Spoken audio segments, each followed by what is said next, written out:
Porque llevo muchos años en esto, es que empecé en el año 2000. Entonces, cuando estaba en la universidad empecé por mi cuenta a estudiar o a aprender, porque ahí no había cursos ni había nada. Entonces, claro, desde entonces al final, pues claro, son ya 17 años, ¿no? Entonces, realmente esto ha cogido fuerza más global, hará que 7, 5 años. Entonces, bueno, pues claro, yo al final monté la primera empresa en digital hace 12 años ya. Entonces, te ha dado tiempo a hacer muchas cosas, a aprender mucho, a equivocarte mucho y que algo de todo eso funcione. Método lo que les ayude es a trabajar 10 factores y empezar a trabajar una cosa por cada factor. Entonces es un método que he empleado en muchísimas empresas de distintas partes del mundo y funciona, vamos. Es decir, el último caso de éxito es una empresa canadiense, que es justo donde estoy ahora mismo, que estuve 1 año y medio como consultor de ellos y hicimos crecer la empresa pues en 1 año y medio un 1000% en clientes y acaba de ser comprada por una multinacional por 20 millones de dólares. Que pongan todo su esfuerzo, todo su foco y toda la inversión en ello. ¿Qué quiero decirte con esto? Veo un gran no un gran problema, ¿vale? Pero muchas veces cuando hablo o trabajo con emprendedores me dicen, no, quiero montar este negocio pero no tengo dinero.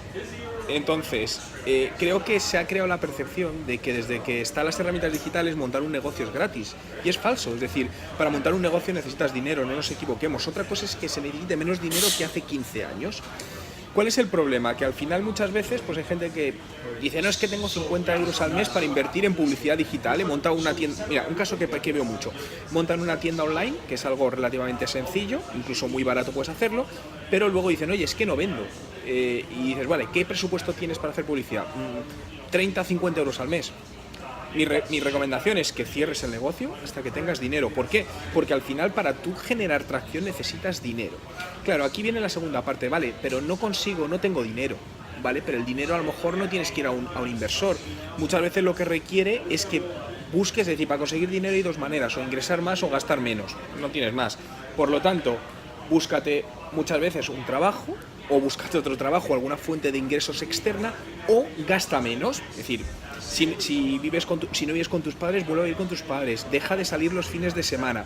Claro, a veces cuando digo esto a emprendedores me dicen, ya, pero ¿cómo voy a hacer eso? Digo, es que montar una empresa y emprender no es sencillo, es decir, muchas veces se ve lo bonito. Entonces mi consejo es que pongan si quieren hacerlo, que pongan absolutamente toda, como decimos, ¿no?, la carne en el asador hacia ello. Y sí, yo intento planificar todo, otra cosa es que luego vaya por otro camino, ¿no? Pero como todo intento crear una estrategia, decir, vale, ¿dónde quiero estar en los próximos 3 años, en los próximos 5, incluso en los próximos 10 años? Porque planifico también a muy largo plazo, ¿no? Y bueno, pues al final más o menos las cosas van por el camino que desde hace años planifico, siempre con variaciones, ¿no? Pero sí es que creo que la planificación es básica, es decir, al final tú tienes, y además creo que es importante apuntar alto porque nunca vas a llegar tan alto como apuntes. Por lo tanto, cuanto más alto apuntes, más alto llegarás porque te vas a quedar. No, había una frase que decía que dispara siempre a las estrellas porque al menos te quedarás en la luna. Sí, es que pasar a la acción es clave. Creo que dedicamos muchas veces mucho tiempo a planificar, decir voy a hacer, tengo que ver, pero ¿lo estás haciendo? Entonces, hay un libro de hecho muy bueno de Seth Godin, que en español es Hazlo, y para mí es un libro que siempre recomiendo porque el título lo hace todo, ¿no? Entonces creo que debemos hacer más de lo que hacemos, ¿no? Muchas veces, oye, es que me gustaría tal, y al final sobre la marcha es cuando yo creo que vas encontrando tu camino, ¿no? Porque vale, creas una pequeña planificación estratégica, voy a seguir por aquí, y luego sobre la marcha cuando vas haciendo dices, ostras, me he equivocado, giro un poco, ¿no? Y de hecho, para mí, al final la base del éxito es 99% paciencia y 1% inteligencia. De hecho hice un vídeo sobre esto, porque creo que la paciencia es clave. Muchas veces abandonamos antes de tiempo, llevamos X tiempo y decimos, esto no funciona, abandono. Y no, a lo mejor ibas por el buen camino, lo que pasa es que necesita más tiempo y constancia. Creo que a día de hoy competencias, dependiendo del sector al que se vayan a dirigir o donde quieran, pero creo que competencias digitales mínimas. Es decir, porque al final ya casi todo lo que nos rodea es digital de una u otra manera. No sé si te dedicas a ventas, a marketing, incluso a recursos humanos, a administración, etcétera, etcétera. Pero al final yo les diría que buscasen formación que pueda complementarles y diferenciarles de su competencia, es decir, de otras personas que están haciendo lo mismo, y mucha de esta formación la puedes encontrar online a precios súper económicos, incluso gratis. Es decir, tienes todos los meses un montón de los MOOCs de universidades prestigiosas, incluso Harvard, Oxford, que sacan cursos muy concretos sobre temas concretos. Hay aplicaciones, por ejemplo está Tutelus, o yo utilizo más ¿cómo se llama esta? Es otra como Tutelus, pero americana. No me sale el nombre, pero donde tienes cursos en vídeo de 2, 3, 1 hora, 20 horas sobre temas concretos. Entonces creo que al final la formación es algo que debemos interiorizar en nuestro día a día, y yo diría que mínimo dediquen entre 3 y 5 horas semanales a formarse. Pues, hombre, esto no es que sea nada nuevo, pero creo que se podría hacer más, ponerte a trabajar en alguna empresa en la que te gustaría totalmente gratis. Creo que al final no hay mejor competencia que eso, ¿no? Yo tengo mi opinión personal sobre las universidades, ¿no? Creo que hacen perder mucho tiempo, dependiendo la carrera, pero creo que los planes formativos les queda todavía mucho por estar a como deben estar. Entonces, creo que si al final llegan y van a alguna empresa, oye, a mí me gustaría trabajar, no sé, por el tema yo emprendo en tema de fintech, que me está diciendo, joder, pues vete a alguna empresa fintech y dices, oye, quiero estar con vosotros, aprender, no quiero cobrar nada, voy a dejar mi tiempo libre, puedo 3 horas al día, lo que sea, o 10 horas a la semana, y pegarte a gente, es decir, eso es lo que más te va a aprender, porque aprendes del mundo real. Entonces yo es lo que recomendaría, incluso si puedes desde el año 1 de carrera. Ya, totalmente, es que si no te adaptas al cambio vas a tener un problema, ¿no? Y creo que es algo que estamos viviendo, sobre todo, ¿no? Sobre todo las generaciones pasadas vienen de 20, 25 años empresariales que más o menos han sido lo mismo, más o menos hablando, ¿no? Donde no había mucho que reinventarse, pero ahora estamos viviendo una época, y la que va a venir, que es que te estás reinventando constantemente. Entonces al final el ser humano ya por naturaleza nos cuesta reinventarnos, esto es así, ¿no? Pero creo que sí, hay que aprender a cambiar constantemente, a vivir. Yo siempre digo que tienes que vivir y estudiar y trabajar fuera de tu zona de confort. En el momento en el que en la parte profesional te sientas 100% cómodo, ese no es tu camino. Debes buscar como estar un poquito incómodo y hacer de esa incomodidad parte de tu vida, de tal manera que cuando algo lo haces parte de tu vida pasa a ser más cómodo, es decir, buscar que la incomodidad se haga comodidad. Creo que es básico, basiquísimo, y creo que tenemos un serio problema en esa parte desde pequeñitos, en el caso de España, culturalmente cómo funciona, ¿no?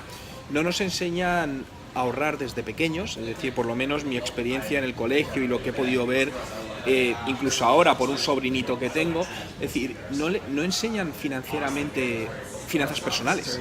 Y creo que es un problema, porque al final hay que saber manejarlas, ¿no? Si te lo comparo con otros países, por ejemplo, yo ahora estoy aquí en Canadá y llevo aquí ya mucho tiempo, aquí desde chiquititos les educan en finanzas, para aprender a manejar sus finanzas, cómo gestionar todo. Desde que encuentras su primer trabajo, en los bancos tienes 2 cuentas, tienes la cuenta corriente y la cuenta de saving, esta que llaman aquí, que es para ahorrar. Entonces todos los meses, entonces al final culturalmente la gente sabe, y te lo alineo con el tema de emprendedores. Otro problema muy grande, que los emprendedores, sobre todo si es más tecnológico, de marketing, no se sabe de tema de finanzas, porque es lo que menos nos gusta, no es la parte que menos nos gusta, tengo que reconocerlo, pero un emprendedor tiene que saber de finanzas.